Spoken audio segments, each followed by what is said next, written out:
और फिर परमात्मा हमें पग पग पर साथ देगा, हमारा सहयोग देगा, शुभ कर्मों का फल मिलने लग जाएगा और फिर हम किसी का कभी बुरा नहीं कर सकते। अब तो ना बाप ने, ना तो बेटे न बाप की चिंता रही, माता पिता की तरफ कोई ध्यान नहीं है। वहां ये दास जेल में था, वहां एक तो एक नया कुबाड़ी, वहां देखे कुबाड़िया कुक्रमी लोग, अच्छे भी फंस रहे थे, जो गलती जिनकी कोई त्रुटि नहीं वैसे वो भी थे, कुछ निर्दोष भी फंसा रखे थे किसी अन्य कारणों से। तो एक ऐसा भी मिला, उसने अपने बाप का कत्ल कर रखा था। तो उसे पूछा, भाई तने ऐसी गलती क्यों करी, बाप के तो नहीं करना चाहिए था। तो उसी के गांव का और था वहां बंद, वो कहने लगा, जी इसने, इसके पिताजी की पेंशन आवत थी, ये 2 भाई हैं, तो इन्होंने इसका बाटा माँ आएगी और बड्डे का बाटा बाबू पिताजी आएगी, इन माँ बाबुओं को बांट लिया नारा नारा। अब वो पेंशन आवे थी तो पेंशन बुढ़ा ने बोला, मैं तो भाई जिसमें रोटी खाऊंगा उसने दूंगा, तेरे को क्यों दूं जब तू मेरी सेवा नहीं कर रहा। तो इन्होंने बोला, मुझे आधी तनख्वाह दे, पेंशन दे। तो उस बुढ़े ने ना दी उसको, तो उठा कर लठ मारा सर में, बुढ़ा मर गया। अब उसकी वो जेल में बंद था। तो पुण्यात्मा ऐसा जुल्म हो गया। माँ बाप ना हम कितना, माता पिता हमें कितने प्यार से पालते हैं, आज जो छोटे छोटे जवान बच्चे हैं उनके पास पुत्र हैं पुत्रियां हैं, वो कितना सीने से लगाए फिरते हैं, कंधे पर बैठाते हैं, सिर पर बैठाते हैं, चूमते हैं, वो लाड करते करते पेशाब भी कर दे, सारे कपड़ा में कर दे काम, और फिर भी बुरे नहीं लगते। और जब वृद्ध हो जाते हैं, जब वो बड़े हो जाते हैं, उनका विवाह हो जाता है, और फिर वो माँ बाप उनको अच्छे क्यों नहीं लगते, उनकी सेवा करने में उनको इंटरेस्ट क्यों नहीं है। इसका कारण ये है, ये नहीं हो सकता, क्योंकि इसका कारण है कि बुढ़े ने भक्ति ना करी। उस जब वो युवा था, उन बालका के लालन पालन में उनको सेठ बनाने में लगा रहा, भक्ति करी नहीं। और भक्तिहीन प्राणी का कितना ठिकाना नहीं। यदि हम पहले से परमात्मा का नाम लेंगे, भक्ति करेंगे, तो परमात्मा ऐसी व्यवस्था कर देगा, उन बच्चों के दिल में ऐसी दया भर देगा, माता पिता ने हाथों पर रखेंगे। और माता पिता इसे योग्य होंगे नहीं कि वो उनको दुख दें, क्योंकि उनकी भक्ति से वो स्वस्थ भी रहेंगे, उनका शरीर भी तगड़ा रहेगा। और जो 10,000 के रुपए में बीमारी कटनी हो, मानो 500 रुपये में ठीक हो जाएगा।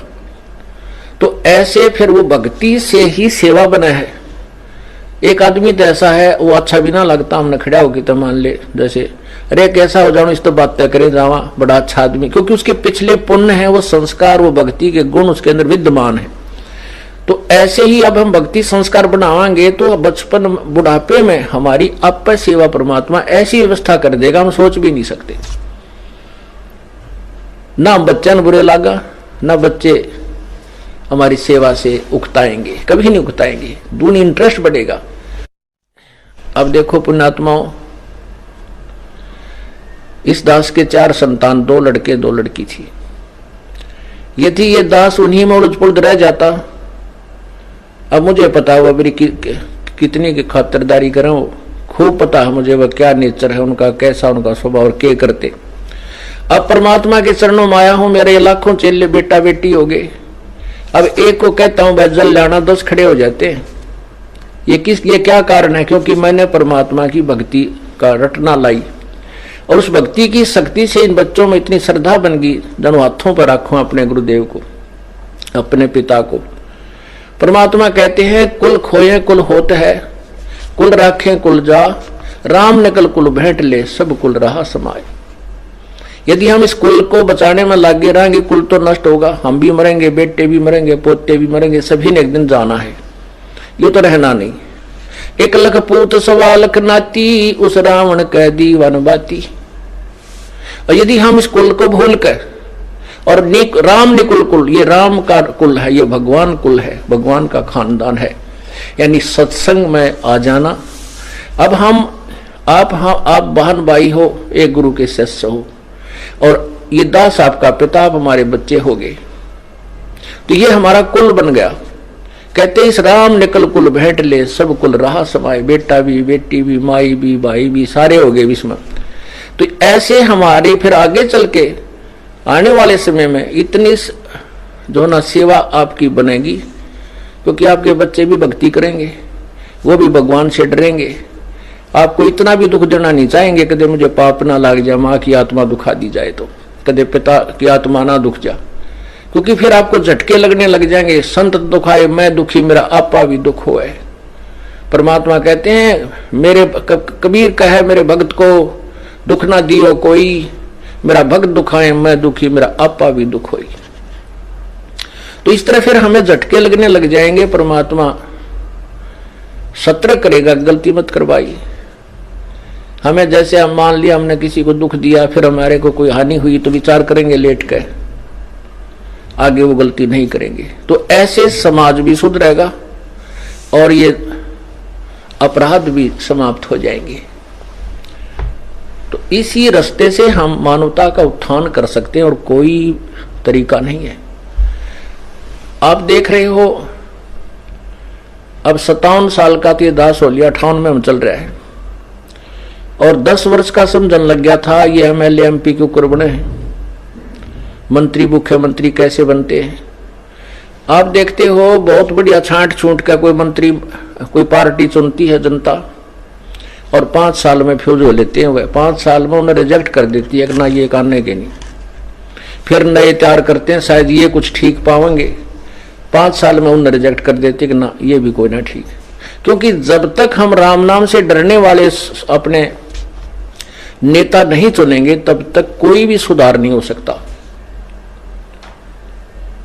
और ये इस मार्ग से ही वो पुण्यात्मा उभरेंगी। ऐसे ही ज्ञान से फिर वो भगवान से डरने वाले होंगे, परमात्मा का नौकर बनकर वो राज करेंगे, नहीं को राज को छुएगा नहीं। इतना भयंकर पाप है इस राज के अंदर। राजा लोग भगवान से डरने वाला हो, बिल्कुल भी गलत काम नहीं करा, चाहे तुरंत त्याग देना पड़े, उसने इस्तीफा देना पड़ जाए। ऐसे निर्भय होकर जब हम शासन करेंगे तो हम पाप से बचे रह सकते हैं, अन्यथा नहीं। और तभी हमारी प्रजा सुखी होगी, और प्रजा सुखी होगी भगवान के भक्ति से, इस पुण्य से, दान से, धर्म से, और इन्हीं के निमित्त परमात्मा की कृपा से प्रभु समय पर वर्षा करेगा, हर तरह की सुविधा देगा। अब ये सत्संग जो ये जो कार्यक्रम चल रहा है भक्ति का, ये शास्त्र अनुकूल है। और ये दास 2 वर्ष बंद रहेगा, लगभग 21 महीने। तो कोई वर्षा विशेष नहीं की प्रभु ने। दास अभिमान नहीं करता, विधान बताऊं हूं भगवान का। और जब से ये पुनः शुरू हुए हैं, मैं इस दास ने कह दिया था जब जमानत होने से 1-2 महीने पहले भी, वहां आश्रम अपना बरवाला मिल गया है और पाठ प्रारंभ कर दो। तो उसके बाद ये दास 30 अप्रैल को आया था। उसके बाद पूरा जेठ, जून, जुलाई, अप्रैल, मई, जून, जुलाई परमात्मा ने इतनी प्यारी बारिश करी। कहते हैं ट्यूबलों के पानी भी 10-10, 20-20 फुट नीचे चले गए थे।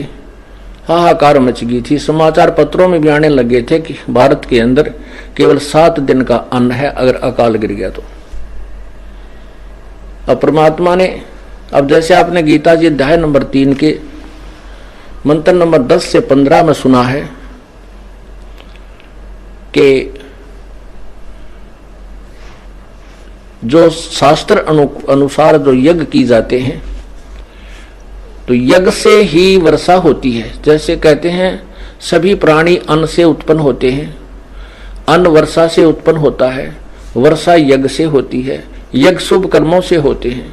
और शुभ कर्म इस काल के लोक में आए तो हमने ये कर्म करने पड़ेंगे। ये काल ब्रह्म से हमारे को ये कर्म लगे, और ब्रह्म की उत्पत्ति हुई अक्षर पुरुष से, उस अविनाशी परमात्मा से। और वो अविनाशी परमात्मा ही सभी यज्ञों में प्रतिष्ठित है। उसी को इष्ट रूप में पूज्य मानकर जो धार्मिक अनुष्ठान किए जाते हैं उनका प्रतिफल सही मिलता है। जैसे जड़ को सींचने से फलों को, टहनियों को जो फल, टहनियों को फल लगते हैं, तो ऐसे विधि शास्त्र अनुकूल साधना से ही वो हमें लाभ होता है जो धार्मिक क्रियाओं से होता है, तो वो एक इस स्थान के अतिरिक्त कहीं भी धार्मिक क्रिया नहीं हो रही, शास्त्र अनुकूल नहीं है। कर रहे हैं बेचारे उद्देश्य, आपने कल गीता जी में सुना था कि कोई तो ऐसे साधना कर रहा है, कोई ऐसे कर रहा है, वो सभी इसको मोक्ष मार्ग ही मानकर कर रहे हैं, लेकिन वो शास्त्र विरुद्ध होने से व्यर्थ है।